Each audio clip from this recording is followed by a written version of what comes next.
আসসালামু আলাইকুম। এটা হচ্ছে ঈদের আগের দিন সকালবেলা ঘুম থেকে উঠে আমাদের একটা খাঁচার মধ্যে পাখি আছে। এই পাখিটা বের করেছে হাজব্যান্ড। বাচ্চারা খুব মজা করছিল পাখিটার সাথে। এরপর টুকটাক কিছু বাজার দরকার ছিল, বাজার আছে আগেরই, তবে একটু আদা রসুন দরকার ছিল।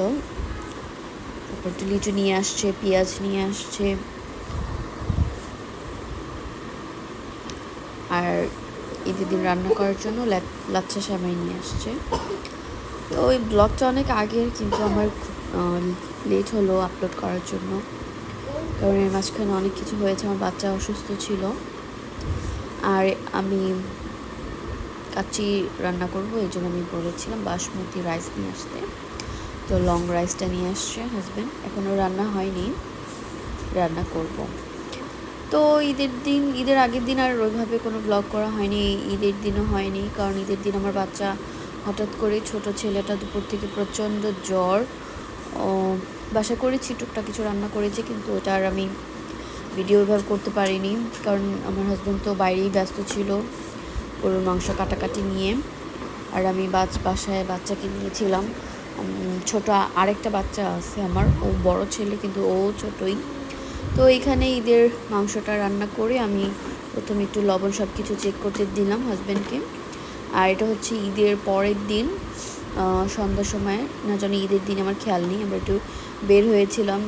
এই ছোট ছেলেটা খুব ক্র্যাঙ্কি হয়ে গেছে, তো আমার কাছে মনে হলো ওদেরকে নিয়ে একটু বের হলে ওদের হয়তো ভালো লাগবে। তো আমরা আমাদের বাসার পাশে যমুনা ফিউচার পার্ক ছিল, সেখানে চলে গেলাম টপ ফ্লোরে।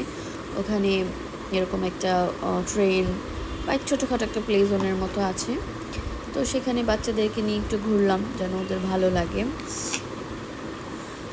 তো এই তো এরপরে আসলে এখান থেকে ঘুরে বাসা যাওয়ার পরও বাচ্চার শরীরটা অনেক বেশি খারাপ ছিল, অনেক অনেক বেশি খারাপ ছিল। এবং একদিন আমার ছেলেটাকে আমার হসপিটালে ভর্তিও রাখতে হয়েছে।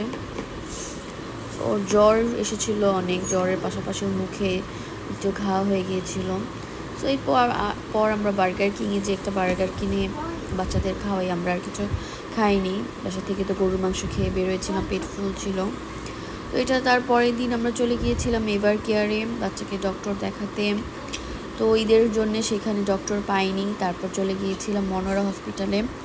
তো ওইখানে ডক্টর ছিল, তো বাচ্চাকে ডক্টর দেখালাম। ডক্টর কিছু টেস্ট দিয়েছে, সো ওই টেস্টগুলো আমরা করাবো আর কি। তো ওই টেস্টগুলো আমরা করেছিলাম আবার এভার কেয়ারে, আমাদের বাসার কাছেই। তো এরপর আমরা ওইখান থেকে চলে গিয়েছিলাম সিক্রেট রেসিপিতে। তারপরের দিন হসপিটালে ছেলেকে ভর্তি করিয়েছি, আলহামদুলিল্লাহ এখন ছেলেটা ভালো আছে।